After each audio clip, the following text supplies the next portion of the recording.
मिलत टाइम्स में आपका स्वागत है। मैं हूं आपके साथ मुनव्वर आलम। 14 फरवरी 2018 भारत का सबसे स्याह दिन, जिस दिन हमारे 40 जवान शहीद हो गए।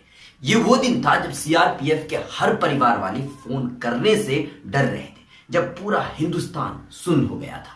40 शहीदों के परिवार गम में डूबे हुए थे।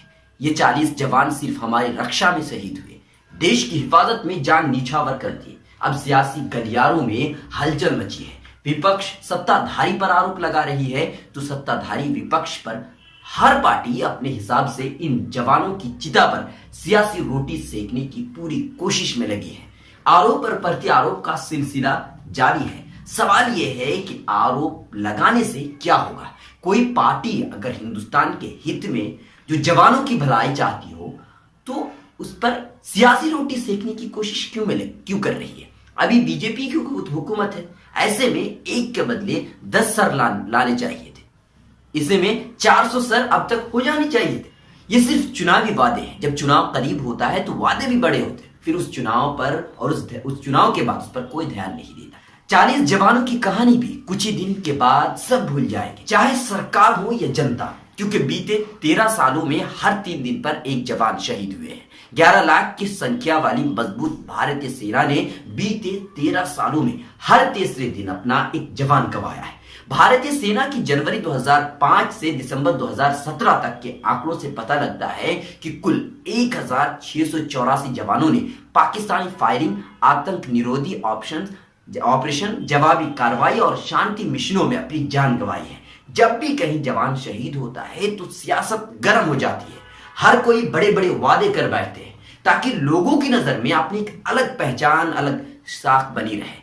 इस बार भी 40 जवान शहीद हो गए। उनके परिवार वालों के राज्य ने अपने शहीद जवानों को काफी बड़ी मदद देने का ऐलान भी किया। असम के मुख्यमंत्री सर्बानंद सोनोवाल ने आतंकी हमले में शहीद हुए राज्य के सीआरपीएफ जवान मुनेश्वर बासुमतरी के परिवार को 20 लाख रुपए सहायता देने की घोषणा की है। राजस्थान सरकार ने हमले में शहीद हुए राज्य की जवान की पत्नी को 25 लाख रुपए व एक परिजन को सरकारी नौकरी देने की घोषणा की है। एक सरकारी बयान के अनुसार इन घोषणाओं के तहत शहीद की पत्नी को 1 लाख रुपए तथा 25 बीघा जमीन, 1 लाख रुपए तथा हाउसिंग बोर्ड का MIG मकान या फिर 25 लाख रुपए नकद दिए जाएंगे। इसी तरह जवान के माता पिता को अल्प बचत योजना के मासिक आय योजना में 3 लाख रुपए की सावधि जमा दी जाएगी। शहीद जवान के बच्चों को राज्य विद्या कॉलेज, तकनीकी शिक्षा, मेडिकल इंजीनियरिंग में निःशुल्क शिक्षा भी दी जाएगी। इस तरह विद्यालय जाने वाले बच्चों को प्रतिवर्ष 1800 रुपये छात्रवृत्ति प्रदान की जाएगी। कॉलेज में तकनीकी, मेडिकल इंजीनियरिंग शिक्षा के लिए ये राशि प्रतिवर्ष 3600 रुपये होंगे। ये छात्रवृत्ति शिक्षा विभाग के माध्यम से दी जाएगी। जरा ध्यान से सुनिएगा, ये घोषणाएं हैं, क्योंकि ये घोषणाएं जवान की शहादत पर दी जाती है और राज्य सरकार इस पर बात कर रही है। पुलवामा के शहीद में शामिल महाराष्ट्र के 2 जवानों के परिवारों को राज्य के मुख्यमंत्री देवेंद्र फडणवीस ने 50-50 लाख रुपए देने की भी घोषणा की है। उड़ीसा सरकार ने 2 लाख रुपए देने का ऐलान किया है। आतंकवादी हमले में शहीद हुए 40 जवानों में से उड़ीसा के 2 शहीद जवान के प्रत्येक परिवार को राज्य सरकार ने शुक्रवार को 10-10 लाख रुपए बतौर आर्थिक सहायता देने की घोषणा की है। झारखंड सरकार नौकरी और 10 लाख रुपए देने का ऐलान किया है। झारखंड के मुख्यमंत्री रघुवर दास ने हमले में शहीद हुए झारखंड के गुमला जिले के जवान विजय सोरंगे के एक परिजन को सरकारी नौकरी एवं उनके परिजनों को 10 लाख रुपए की सहायता राशि तत्काल देने की घोषणा की है। हिमाचल प्रदेश के सीएम जयराम ठाकुर ने हमले में शहीद हुए जवान तिलक राज के परिजनों को 20 लाख रुपए के मुआवजे का ऐलान किया। वहीं इस हमले में उत्तर प्रदेश के सबसे ज्यादा यानी 12 जवान शहीद हुए हैं। इन जवान के परिवारों को उत्तर प्रदेश सरकार की ओर से 25-25 लाख रुपए दी जाएगी। साथ ही परिवार के एक व्यक्ति को राज्य सरकार नौकरी भी देगी। उत्तराखंड के मुख्यमंत्री त्रिवेंद्र सिंह रावत ने हमले में शहीद हुए राज्य के जवानों के परिजनों को 25-25 लाख रुपए देने की बात उन्होंने कही है।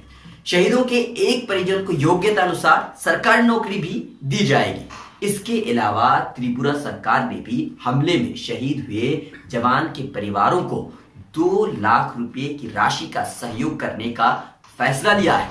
इतनी लंबी लिस्ट आपके सामने मैंने सुनाया, इसका एक ही कारण है कि क्या ये वादे कभी पूरे भी किए जाएंगे या फिर ये रैलियों की रौनक बनकर के रह जाएंगे। क्योंकि इससे पहले कई शहीदों के परिवारों के साथ ऐसा ही हो चुका है। बहुत बड़े बड़े वादे कर दिए गए लेकिन उस पर अमल नहीं हुआ। याद है 2013 में लॉन्स नायक हेमराज शहीद हो गए थे। उस वक्त हेमराज की शहादत पर खूब राजनीति हुई थी। हेमराज की शहादत को 6 साल बीत चुके हैं लेकिन उसके परिवार आज भी मदद के लिए दर दर भटक रहा है। सरकार के वादे अब भी कागजों पर हैं। शहीद हेमराज की पत्नी धर्मवती और उनके 3 बच्चे बीते 6 साल से एक दफ्तर से दूसरे दफ्तर चक्कर लगा रहे हैं लेकिन अब तक ना तो उन्हें सरकारी नौकरी मिली है और ना ही पेट्रोल पंप मिला है। यहां तक कि मथुरा के कैंट इलाके में जिस क्वार्टर में हेमराज की विधवा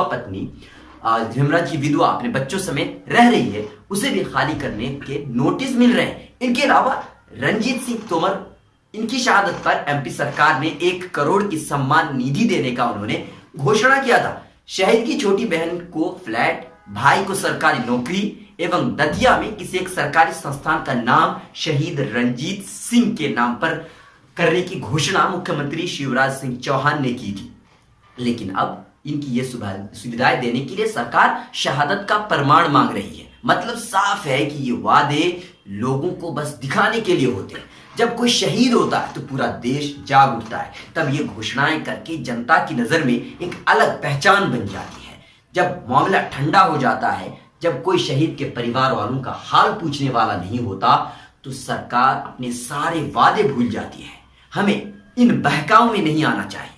हमेशा इन पैतरों को समझने की जरूरत है। आपको याद होगा कि 14 फरवरी 2018 को जब 40 जवान शहीद हो गए थे, ऐसे मौके पर उस वक्त जो नेता थे वो रैलियों की रौनक बने हुए थे। लेकिन जब प्रेस कॉन्फ्रेंस में या लोगों के जब कोई रिपोर्टर उनसे सवाल करता है तब उनकी आंखों से आंसू आ जाते हैं। समझ में ये नहीं आता कि 40 जवान जिस दिन शहीद हो जाते हैं उस दिन आंखों से आंसू नहीं निकलते, रैलियों की रौनक बने रहते हैं, रैलियां स्थगित नहीं की जाती। लेकिन 5 दिन के बाद जब कोई प्रोग्राम होता है, रिपोर्टर जब सवाल करते हैं तो उस वक्त आंसू निकल आते हैं। ये क्या है? ये सियासत है। आपको समझने की बहुत अच्छी तरह जरूरत है। अगर आप हमें फेसबुक पेज पर देख रहे हैं तो हमारा पेज लाइक करें, यूट्यूब पर देख रहे हैं तो हमारा चैनल सब्सक्राइब करना ना भूलें और बेल आइकन को जरूर दबाएं।